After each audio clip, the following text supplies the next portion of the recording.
వీడియోలో ఈ blouse cutting చూపించాను. ఈరోజు వీడియోలో కొన్ని టిప్స్ చెప్తూ స్టిచ్చింగ్ చూపిస్తాను. ఇన్విజిబుల్ పైపింగ్ వేస్తున్నానండి. ఫస్ట్ క్రాస్ ఉన్న క్లాత్ని తీసేసుకుని మధ్యలో 12వ నెంబర్ థ్రెడ్ పెట్టేసుకుని ఇలా వీడియోలో చూపించినట్టు నీట్గా కుట్టుకుంటూ వెళ్తున్నాను. ఇది front neck, back neck short వీడియోలో షేర్ చేస్తాను మీకు. ఇలా నీట్గా స్టిచ్ చేసుకుంటూ వెళ్ళిపోవాలి. ఎగస్ట్రా ఉన్న క్లాత్ను కూడా ఇలా కట్ చేసేసుకోండి. కట్ చేసేటప్పుడు కొంచెం జాగ్రత్తగా చూసుకోండి. ఇలాగా చిన్న చిన్న టక్స్ అయితే ఇచ్చేసుకోవాలి. ఇచ్చుకున్న తర్వాత మనకి ఒరిజినల్ క్లాత్ ఉంది కదా, దీని సీదా మన వైపు ఉండాలన్నమాట. ఇలా సీదా అనేది మన వైపు పెట్టుకోండి, లేదంటే మనం తిప్పినప్పుడు ఉల్టా అనేది మన వైపుకి వచ్చేస్తుంది. ఇలా కరెక్ట్గా పెట్టేసుకుని ఇలా నీట్గా స్టిచ్ చేసుకుంటూ వెళ్ళిపోవాలి. మీ చేతి వాళ్ళని బట్టి మీకు కుట్టు అనేది ఎక్కడ పడుతుందో చూసుకోండి.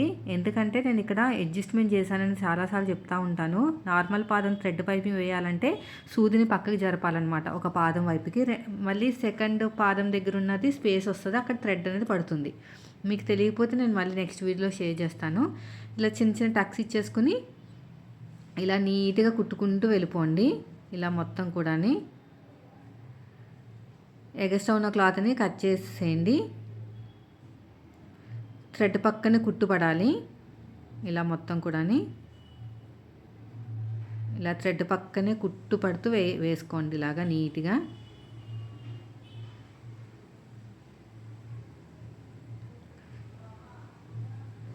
తర్వాత వచ్చేసి రెండో వైపు కూడా ఐరన్ చేసేసుకుని ఒక కుట్టు అనేది పక్క నుంచి వేసేసుకుంటే మనకి లోపల ఉన్న ఆ థ్రెడ్ అనేది పైకి ఎత్తినట్టు రాదనమాట. ఇలా నీట్గా స్టిచ్ చేసుకుంటూ వెళ్ళిపోండి. ఇలా మొత్తం కూడా ఇటు సైడ్ కూడా అంతే. ఇలా మొత్తం నీట్గా స్టిచ్ చేసుకుంటూ వెళ్ళిపోవాలి. ఎగస్ట్రా ఉన్న క్లాత్ నీట్గా కట్ చేసేయండి. ఇటు సైడ్ కూడా అంతే. ఇక్కడ మనం ఫ్రంట్లో టక్స్ వస్తాయన్నమాట. ఇలా నీట్గా కటింగ్ చేసుకుంటూ వెళ్ళిపోవాలి.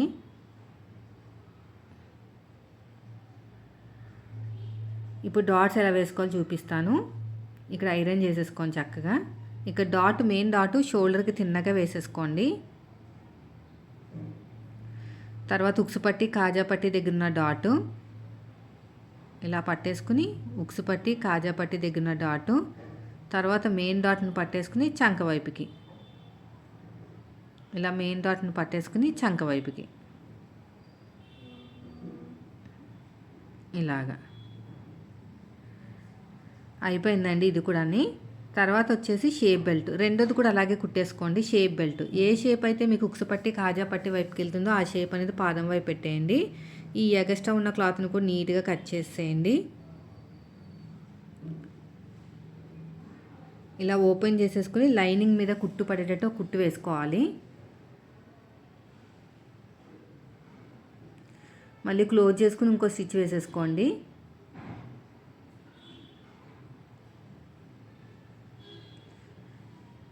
ఇప్పుడు ఎగస్ట్రా ఉన్న క్లాత్ నీట్గా కట్ చేసేయండి.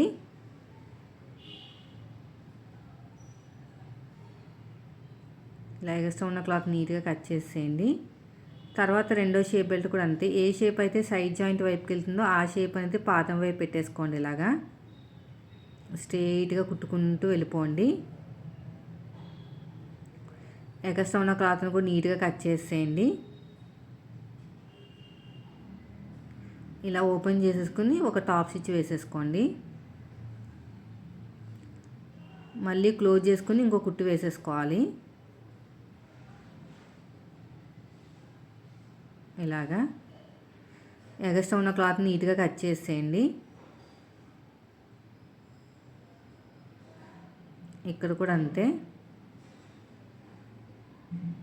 ఇటు సైడ్ కూడా అంతే.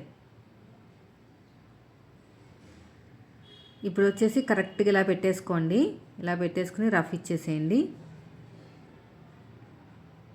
ఇలా పెట్టేసుకుని రఫ్ ఇచ్చేసుకుని ఫస్ట్ వచ్చేసి మన వైపుకి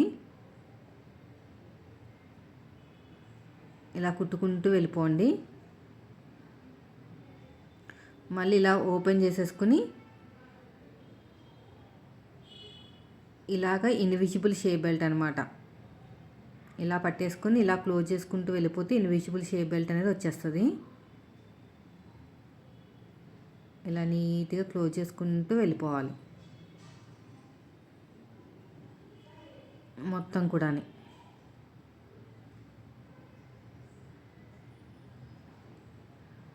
తర్వాత రెండో షేప్ బెల్ట్ కూడా అంతే. ఇక్కడ ఎక్స్ట్రా ఉన్న క్లాత్ని కట్ చేసేయండి. ఇప్పుడు రెండో షేప్ బెల్ట్ కూడా అంతే. ఇది అడుగు భాగంలో పెట్టేసేయండి. ఇలాగా దీనిపైన పెట్టేసుకుని నీట్గా కుట్టుకుంటూ వెళ్ళిపోవాలి. ఇలా లోపలికి ఇలా ఫోల్డ్ చేసుకుని స్టిచ్ చేసుకుంటూ వెళ్ళిపోండి. ఇలాగా స్టిచ్చింగ్ చేసుకుంటూ వెళ్ళిపోండి. అయిపోయిన తర్వాత మళ్ళీ సేమ్ ఇలాగా లోపలికి ఫోల్డ్ చేసుకోవాలి. దీన్ని ఇన్విజిబుల్ షేప్ బెల్ట్ అంటారు. ఈ కుట్టు కూడా కనిపించకుండా ఉండాలంటే ఇంకొక మెథడ్ కూడా ఉంది, అది కూడా నేను చెప్తాను ఫ్యూచర్లో నెక్స్ట్ వచ్చే వీడియోలో. వీడియో నచ్చితే మాత్రం ఖచ్చితంగా లైక్ చేయండి. ఇలా కరెక్ట్గా ఇలాగా ఫోల్డ్ చేసుకుంటూ వెళ్ళిపోవటమే. అయిపోయిందండి. ఇక్కడ ఎగస్ట్రా ఉన్న క్లాత్ను కూడా నీట్గా ఇలా కట్ చేసేయండి. ఇప్పుడు ఎడమ చేతి వైపు కాజా పట్టి, కుడి చేతి వైపు ఉక్సు పట్టి వస్తుంది. ఇంకో నేను 3 ఇంచులు వెడల్పుతోటి లైనింగ్ క్లాత్, 3 ఇంచులు వెడల్పుతోటి ఒరిజినల్ క్లాత్ కూడా తీసుకున్నాను. ఇలా వీడియోలో చూపించినట్టు కాజా పట్టి ఎడమ చేతి వైపు వచ్చింది కాబట్టి అడుగు భాగంలో పెట్టేశానండి. ఆల్రెడీ నేను నెక్ కుట్టేశాను కదా ఇన్విజిబుల్ పైపింగు, అక్కడ స్టార్టింగ్లో ఫోల్డ్ చేసేసుకుంటే సరిపోతుంది అనమాట. ఇలా ఫోల్డ్ చేసేసుకుని ఇలా కుట్టేసుకుంటే రఫ్ ఇచ్చేసాను. స్టార్టింగ్లో ఇలా రఫ్ ఇచ్చేసుకుని మన వైపుకి ఇలా కరెక్ట్గా పెట్టేసుకుని కుట్టుకుంటూ వెళ్ళిపోవాలి. ఇలా మొత్తం కూడా అంతే. ఇదంతా కూడా లోపలికి ఫోల్డ్ చేసేస్తున్నాను క్లాత్ అంతా కూడా. ఇలా నీట్గా స్టిచ్ చేసుకుంటూ వెళ్ళిపోండి. ఇటువైపు కూడా అంతే, ఇటు సైడ్ కూడా అంతే. నెక్స్ట్ వచ్చేసి ఇంకొక స్టిచ్ కూడా వేసేసేయండి ఇలాగా. నెక్స్ట్ వచ్చేసి కాజా పట్టి అండి. కాజా పట్టి అయిపోయింది కదా, నెక్స్ట్ వచ్చేసి ఉక్సు పట్టి. దీనికోసం ఇలాగా వీడియోలో చూస్తున్నారు కదా, ఒక దాని మీద ఒకటి పెట్టుకుని చెక్ చేసుకోవాలి కరెక్ట్గా వచ్చిందా లేదా అని. నాకైతే కరెక్ట్గానే వచ్చింది. కొంచెం ఏమైనా ఎక్కువ అయితే మాత్రం ఉక్సు పట్టి దగ్గర చిన్నగా ఇలాగా ఒక స్టిచ్ అయితే వేసేసేయండి. వేసిన తర్వాత ఇక్కడ 1.5 ఇంచు వెడల్పుతోటి లైనింగ్ క్లాత్ తీసుకోవాలి. ఒరిజినల్ క్లాత్ అయితే అస్సలు తీసుకోకూడదు, లైనింగ్ క్లాత్ తీసుకోవాలి. 1.5 ఇంచు వెడల్పుతోటి ఇలా నీట్గా ఇలా కట్ చేసేయండి. దీన్ని జాయిన్ చేసేసుకోండి. జాయిన్ చేసుకున్న తర్వాత ఇలాగా 1.5 ఇంచు వెడల్పుతోటి లైనింగ్ క్లాత్ తీసుకోవాలి. పైనుంచి కుట్టాలండి, అడుగు భాగం నుంచి కుట్టకూడదు, ఎందుకంటే ఇది ఉక్స్ పట్టి కదా అందుకుని. స్టార్టింగ్లో చిన్న ఫోల్డింగ్ చేసుకుని డాట్ దగ్గర చిన్న ఫ్రిల్ పెట్టేసుకుని నీట్గా కుట్టుకుంటూ వెళ్ళిపోవాలి. ఇప్పుడు ఇక్కడ కొంచెం 1/2 ఇంచ్ వదిలేసుకుని మళ్ళీ కింద కూడా ఫోల్డ్ చేయాలి కదా, దానికోసం ఒక కుట్టు అయితే వేసేసుకోండి. ఇలా నీట్గా ఇలా లోపలికి ఇలా ఫోల్డ్ చేసేసేయండి. ఇదంతా కూడా డబుల్ ఫోల్డింగ్ అయితే చేసేయాలండి. ఇలా వీడియోలో చూపించినట్టు డబుల్ ఫోల్డింగ్ చేస్తే సరిపోతుంది. ఇలా మొత్తం డబుల్ ఫోల్డింగ్ చేసుకుంటూ వెళ్ళిపోవాలి. ఇలా నీట్గా ఇలా కుట్టుకుంటూ వెళ్ళిపోండి. ఇక రఫ్ ఇచ్చేసేయండి. అంతేనండి, చూసారా ఎంత సింపుల్గా అయిపోయిందో. ఇప్పుడు ఒకసారి చెక్ చేసుకుంటే మనకి కరెక్ట్గానే వచ్చేస్తుంది అంతా కూడా. ఒక టాప్ స్టిచ్ అయితే వేసేసుకోండి. ఇలా టాప్ స్టిచ్ వేసేసుకుని నీట్గా కుట్టుకుంటూ వెళ్ళిపోవాలి. తర్వాత హ్యాండ్స్ని జాయిన్ చేసేద్దాము. హ్యాండ్స్ని జాయిన్ చేసేటప్పుడు ఇక్కడ షోల్డర్ దగ్గర కరెక్ట్గా ఉండాలి. ఇలా నీట్గా కుట్టుకుంటూ వెళ్ళిపోండి.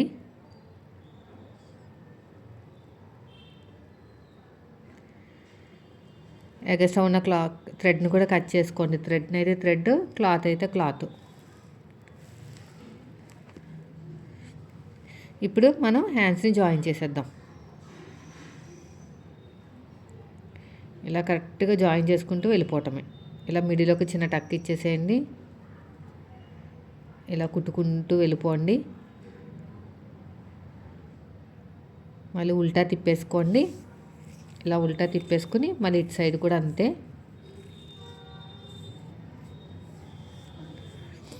ఇటు సైడ్ కూడా ఇలాగే పాత మించి డిఫరెన్స్తో కుట్టుకుంటూ వెళ్ళండి. ఇలా నీట్గా మళ్ళీ ఫస్ట్ నుంచి లాస్ట్ వరకు ఇంకొక స్టిచ్,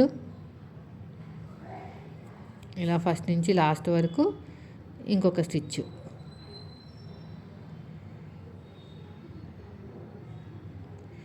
అంతే.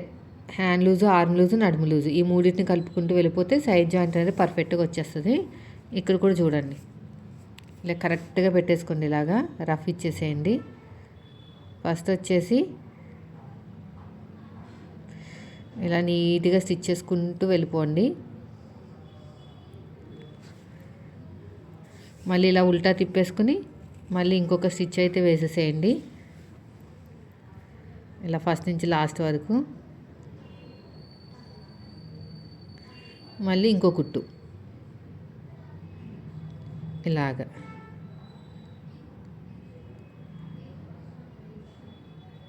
అంతేనండి. సైడ్ జాయిన్ చేసుకుంటే బ్లౌజ్ అయితే పర్ఫెక్ట్గా రెడీ అయిపోతుంది.